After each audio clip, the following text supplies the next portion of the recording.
tawbatul adam. Subhanallah, Masya Allah, la hawla wa la quwata illa billah. Subhanallah, ala man a'ta. Subhanallah, wa na'udhu billah ala man mana.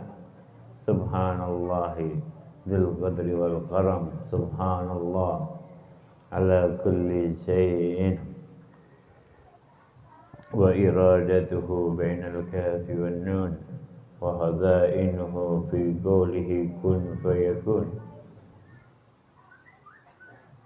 Allahumma salli wa sallim wa barik wa karrim ala sayyidina Muhammadin rahmatan lil alamin wa sabilina ila rabbil alamin bi manhajihil qawim bi sunnati nabiyina Muhammad. Allahumma salli wa sallim wa barik wa karrim ala sayyidina Muhammad wa ala alihi wa sahbihi wa sallim. Amma ba'd. Sahabat saudaraku terfarid sahibul bait yang dimuliakan oleh Allah, hadirin dan hadirat yang saat ini yang dimuliakan oleh Zat yang Maha Pengasih, Allah, Zat yang Maha Suci, telah mengumpulkan kita untuk bersama-sama duduk di tempat ini. Karena kata seorang syair mengatakan, wa jami'ul abwani majma'u ala addadi, maksudnya semua yang ada di alam ini pasti berkumpul dengan kebalikannya. Penghambaan seorang hamba dijemput dengan nur ilahiyah, cahaya keilahan yang maha suci dari Allah. Kerendahan seorang hamba akan mendapatkan kedudukan yang tinggi di hadapan Allah. Jasad yang bersifat hayawaniyat akan mendapatkan kemuliaan dengan kebersihan roh malakuti apabila betul-betul menjalankan ajaran Allah.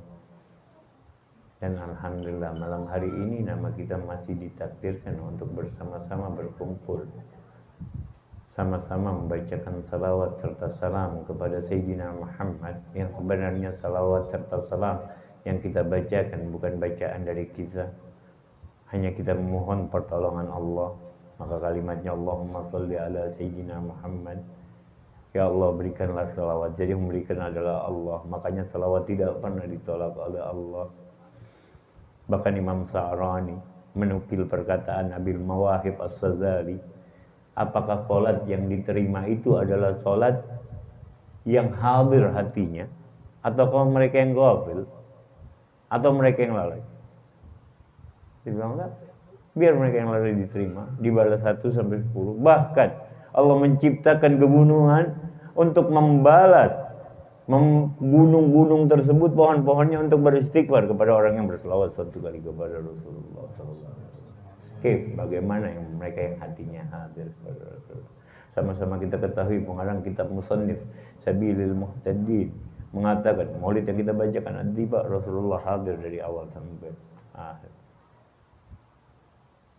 Mata terhijab karena mata basirah kita cenderung melihat sesuatu yang kita lebih ngurusin sesuatu yang zahir tapi lupa sama yang batin, sehingga kita asyik dengan yang zahir saja. Padahal asya'ul batiniyah jauh lebih luas, asya' ruhaniyah jauh lebih nikmat. Mereka para ahli ma'rifah billah mendapatkan kenikmatan surga sebelum mereka masuk surga. Makanya jangan heran sahibul maulid Al-Habib Ali bin Muhammad bin Husain Al-Habsi, ya kan, kalau disuruh milih antara majlis Habib Abu Bakar gurunya dengan surga laksana, dia lebih milih duduk bersama majlis gurunya Habib Abu Bakar bin Abdullah Al-Attas, karena kenikmatannya jauh lebih dari kenikmatan itu. Nah, Imam Ghazali sering berkata di dalam kitabnya, apakah ini untuk orang-orang khusus? Apakah syariat yang diperjuangkan oleh Sayyidina Nabiyuna Muhammad hingga dilempari kotoran dan korban darah sahabat serta saudaranya hanya untuk segelintir umat dari umat Islam? Logika saya tidak dapat menangkapnya. Bahkan kita sering mendengar hadits qudsi Allah berfirman, "Ma yataqarrabu 'abdun ilayya bimaftaratuhu tidak mendekatkan diri seorang hamba kepada aku dengan apa yang difardukan ditambahkan dengan yang sunnah, atau sam'ahu alladhi yasma'u bih wa basaruhu alladhi yubsiru bih wa yadahu alladhi yabtisu biha wa rijlahu alladhi yamsi biha.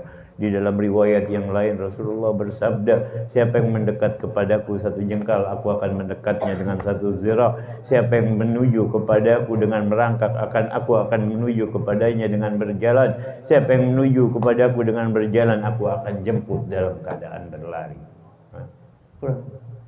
Allah Zat yang Maha Rahim. Tadi di dalam kitab Maulid Tiba, entah pasal kedua atau ketiga dibayar, Allah turun ke langit dunia, hal min taib, ditaib.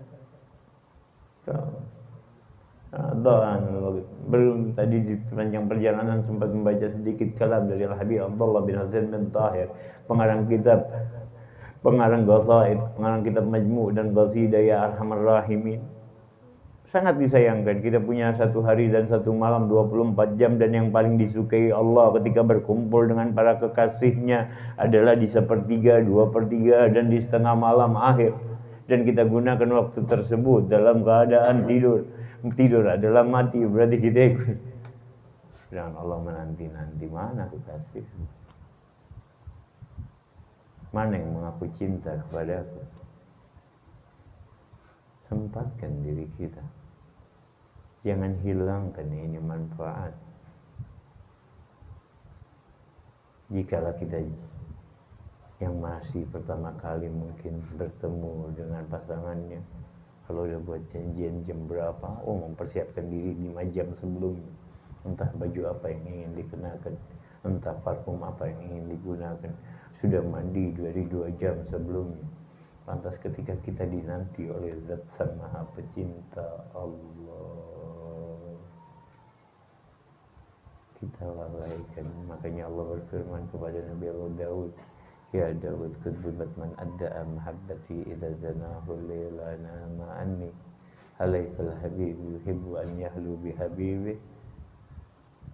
Ya Daud, pembohong orang yang mengaku cinta, tapi dikala datang malam mereka lalai, mereka sibuk dari selain kepada selainku,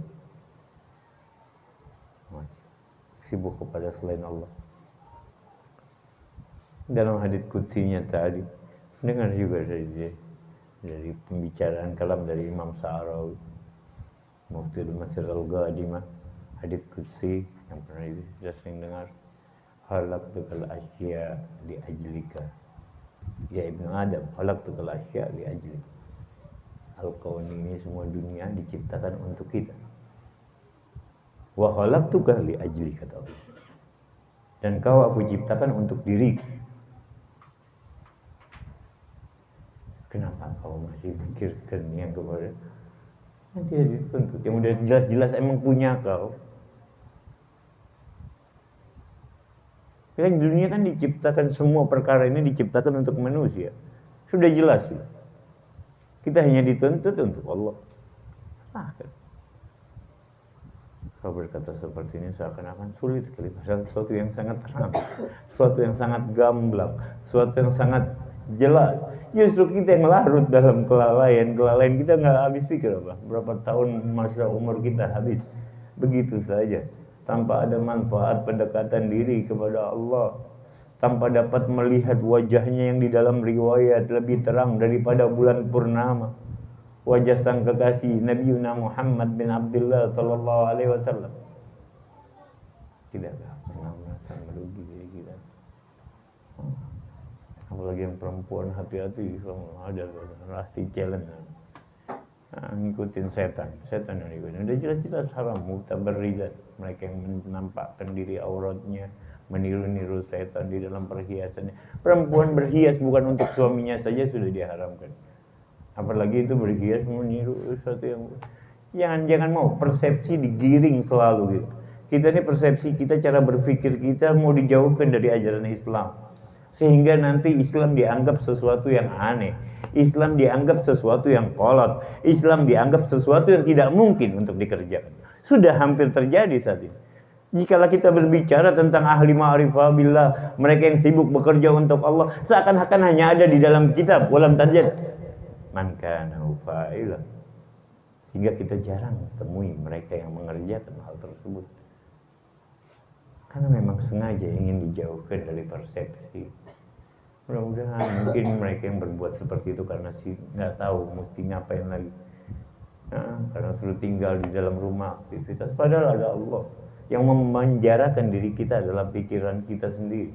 Yang memenjarakan diri kita adalah hati kita sendiri. Luaskan hati kalian. Bahkan dalam hadits qudsi, galbun hayyin layyin ausa minad dunya. Hati seorang mukmin yang layyin, yang lembut. Dengar nama Allah, mutmain billah. Dengar nama Rasulullah menetes air mata. Itu lebih dari semua. Lebih dari dunia beserta yang ada dalam.